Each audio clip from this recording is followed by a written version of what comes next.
నమస్కారం. మన జీవితంలో ఎన్నోసార్లు అద్దాలు చూస్తుంటాం.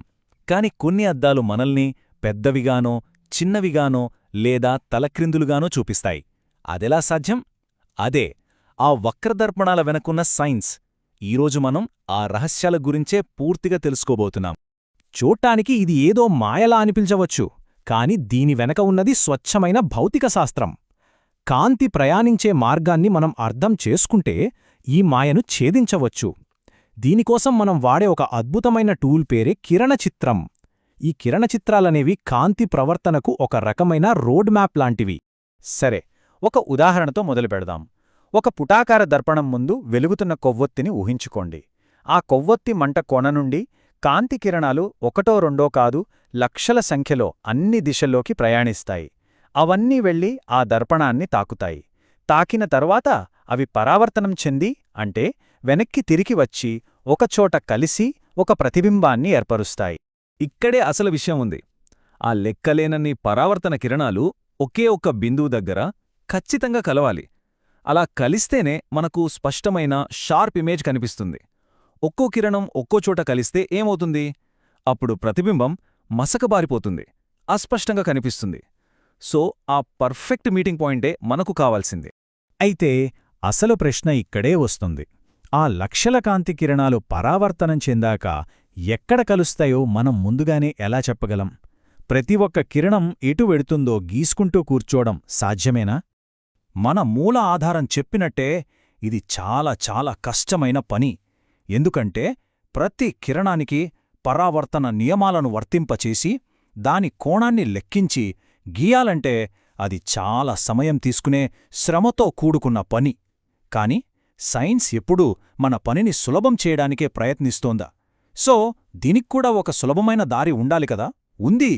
సరే, ఇప్పుడు మనం అసలు మ్యాజిక్లోకి అడుగుపెడుతున్నాం. ఆ లక్షల కిరణాలను పక్కనబెట్టేయండి. భౌతిక శాస్త్రం మనకు కేవలం 3 సింపుల్ రూల్స్ ఇచ్చింది. వీటిని 3 బంగారు సూత్రాలు అని పిలవచ్చు. ఈ మూడింటిని ఉపయోగించి ఎలాంటి వక్రదర్పణానికైనా సరే ప్రతిబింబం ఎక్కడ ఎలా ఏర్పడుతుందో మనం ఈజీగా గీసేయొచ్చు. ఈ 3 కిరణాలే మన హీరోలు: సమాంతర కిరణం, నాభీయ కిరణం మరియు కేంద్ర కిరణం. ఒక వస్తువు యొక్క ప్రతిబింబం ఎక్కడ ఉందో ఖచ్చితంగా తెలుసుకోవడానికి ఈ మూడింటిలో ఏ రెండైనా చాలు. సరే, ఇప్పుడు ఒక్కోదాని గురించి వివరంగా చూద్దాం. ఇది మొదటి మరియు అతి ముఖ్యమైన నియమం. దర్పణం మధ్యలో నుండి వెళ్లే ఒక ఊహారేఖను ప్రధాన అక్షం అంటాం. ఈ ప్రధాన అక్షానికి సమాంతరంగా వచ్చే ఏ కాంతి కిరణమైనా సరే దర్పణాన్ని తాకిన తర్వాత పరావర్తనం చెంది ఖచ్చితంగా నాభీయ బిందువు, అంటే ఫోకల్ పాయింట్ ఎఫ్ గుండాలే వెళ్తుంది. ఇది పుటాకార దర్పణాల విషయంలో ఒక ప్రకృతి నియమం లాంటిది. ఇది ఎప్పటికీ మారదు. ఇప్పుడు రెండో నియమం చూద్దాం. ఇందులో ఒక సరదా విషయమేంటంటే ఇది మొదటి నియమానికి అచ్చం రివర్స్. అంటే ఒక కాంతికిరణం మొదట నాభీయ బిందువు ఎఫ్ గుండా ప్రయాణించి దర్పణాన్ని తాకితే పరావర్తనం చెందిన తర్వాత అది ప్రధాన అక్షానికి సమాంతరంగా తిరిగి వెళ్తుంది. చూసారా, కాంతి ఎంత క్రమపద్ధతిలో ప్రవర్తిస్తుంది. ఇక మూడో నియమం, ఇది అన్నింటికంటే సింపుల్. వక్రతా కేంద్రం అంటే ఆ దర్పణం ఏ గోళంలో భాగమో ఆ గోళం యొక్క కేంద్రం. ఈ వక్రతా కేంద్రం గుండా వెళ్లే ఏ కాంతికిరణమైనా దర్పణానికి లంబంగా, అంటే 90 డిగ్రీల కోణంలో తగులుతుంది. మనం ఒక బంతిని గోడకు థంగాగా విసిరితే అది ఎలాగైతే థంగాగా వెనక్కి వస్తుందో అలాగే ఈ కిరణం కూడా తాకిన తర్వాత మళ్లీ అదే దారిలో వెనక్కి వచ్చేస్తుంది. సరే, ఇప్పుడు ఈ నియమాలను ఆచరణలో ఎలా పెట్టాలో చూద్దాం. గుర్తుంచుకోండి, మనకు ఆ 3 కిరణాలను గీయాల్సిన అవసరం లేదు. ప్రతిబింబం ఎక్కడుందో కనుక్కోవడానికి ఏవైనా 2 కిరణాలను గీస్తే చాలు. ఆ 2 పరావర్తన కిరణాలు ఎక్కడ కలుస్తాయో అదే మన ప్రతిబింబ స్థానం. ఓకే, ఒక సాధారణ సందర్భం తీసుకుందాం. వస్తువును దర్పణం యొక్క వక్రతా కేంద్రం సీకి అవతల, అంటే ఇంకా దూరంగా పెట్టినప్పుడు ప్రతిబింబం ఎలా ఏర్పడుతుందో చూద్దాం. దీనికోసం మనం రూల్ నంబర్ 1, అంటే సమాంతర కిరణం, మరియు రూల్ నంబర్ 3, అంటే కేంద్ర కిరణం వాడదాం. మనం ఇప్పుడు వస్తువు యొక్క కొన నుండి ఈ 2 కిరణాలను గీద్దాం. మొదటి కిరణం సమాంతరంగా వెళ్లి నాభిగుండా పరావర్తనం చెందుతుంది.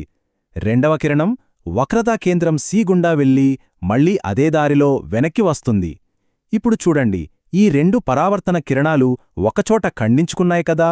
ఆ ఖండన బిందువే మన ప్రతిబింబం యొక్క కోణ. ఈ కిరణచిత్రం ద్వారా మనకేం తెలిసింది? ప్రతిబింబం C మరియు F మధ్య ఏర్పడింది. దాని పరిమాణం అసలు వస్తువు కన్నా చిన్నదిగా ఉంది. ముఖ్యంగా అది తలక్రిందులుగా ఏర్పడింది. ఇంకా ఇదొక నిజ ప్రతిబింబం. అంటే ఈ ప్రతిబింబాన్ని మనం ఒక తెర మీద పట్టగలం. చూశారా, కేవలం 2 గీతలతో ప్రతిబింబం యొక్క పూర్తి జాతకాన్ని చెప్పగలిగాం. ఇప్పటిదాకా మనం చూసిన కేసులో పరావర్తన కిరణాలు కలిశాయి. కాని కొన్నిసార్లు అవి కలవవు. ఉదాహరణకు, వస్తువును దర్పణానికి చాలా దగ్గరగా, అంటే నాభీయ బిందువు F కన్నా ఇంకా దగ్గరగా పెట్టినప్పుడు పరావర్తనం చెందిన కిరణాలు ఒకదానికొకటి దూరంగా వెళ్ళిపోతాయి. అవి వికేంద్రీకరణ చెందుతాయి. మరి అప్పుడు ప్రతిబింబం ఏర్పడదా? ఇక్కడే మన మెదడు ఒక ట్రిక్ ప్లే చేస్తుంది. ఆ దూరంగా వెళ్ళిపోతున్న కిరణాలను మన కళ్ళు వెనక్కి పొడిగించి చూస్తాయి. అలా వెనక్కి పొడిగిస్తే ఆ కిరణాలన్నీ దర్పణం లోపల, అంటే దర్పణం వెనుక ఒక బిందువు నుండి వస్తున్నట్లుగా మనకనిపిస్తుంది. కాంతి కిరణాలు అక్కడ నిజంగా కలవవు, కాని కలిసినట్లుగా ఒక భ్రమ కలుగుతుంది. ఇలా ఏర్పడే ప్రతిబింబాన్నే మిథ్యా ప్రతిబింబం లేదా వర్చువల్ ఇమేజ్ అంటాం. మిథ్యా అంటేనే భ్రమ. ఈ ప్రతిబింబాన్ని మనం దర్పణం లోపల చూడగలం, కాని నిజ ప్రతిబింబంలాగా తెరమీద మాత్రం పట్టలేం. ఇది కాంతిశాస్త్రంలో చాలా కీలకమైన తేడా. సో సింపుల్గా చెప్పాలంటే, నిజ ప్రతిబింబమంటే కాంతి కిరణాలు నిజంగా కలిసే చోట ఏర్పడుతుంది. దీన్ని మనం సినిమా ప్రొజెక్టర్లాగా తెరమీద ప్రదర్శించవచ్చు. ఇది సాధారణంగా తల క్రిందులుగా ఉంటుంది. అదే మిథ్యా ప్రతిబింబమైతే కిరణాలు కలిసినట్టు భ్రమ కలుగుతుంది. ఇది దర్పణం లోపల మాత్రమే కనిపిస్తుంది, ఎప్పుడూ నిటారుగా ఉంటుంది. సరే, ఈ కిరణచిత్రాలు నిజా, మిథ్యా ప్రతిబింబాల గురించి తెలుసుకోవడం వల్ల మనకేంటి ఉపయోగం అనిపిస్తుందా? ఈ సూత్రాలే మన చుట్టూ ఉన్న ఎన్నో టెక్నాలజీలకు ఆధారం. డెంటిస్ట్ క్లినిక్ నుండి స్పేస్ టెలిస్కోప్ వరకు అన్నీ వీటిపైనే పనిచేస్తాయి. ఉదాహరణకు, షేవింగ్ అద్దాలు లేదా మేకప్ మిర్రర్స్ చూడండి.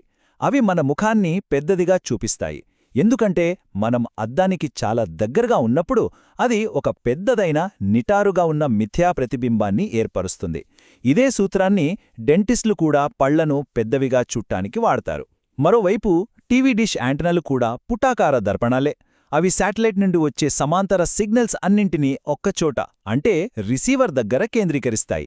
ఇప్పటిదాకా మనం లోపలికి వంపుగా ఉండే పుటాకార దర్పణాల గురించి చూశాం. మరి బయటికి ఉబ్బెత్తుగా ఉండే కుంభాకార దర్పణాల సంగతేంటి? కార్ల సైడ్ మిర్రర్స్ లాంటివి. వాటికి కూడా ఇవే నియమాలు వర్తిస్తాయా లేక వేరే ఉంటాయా? ఆ దర్పణాలు ఎప్పుడూ వస్తువులను చిన్నవిగా ఎందుకు చూపిస్తాయి? దీని గురించి ఆలోచించండి. బహుశా ఆ సమాధానం మనం ఇంకోసారి గలిచినప్పుడు తెలుసుకుందాం.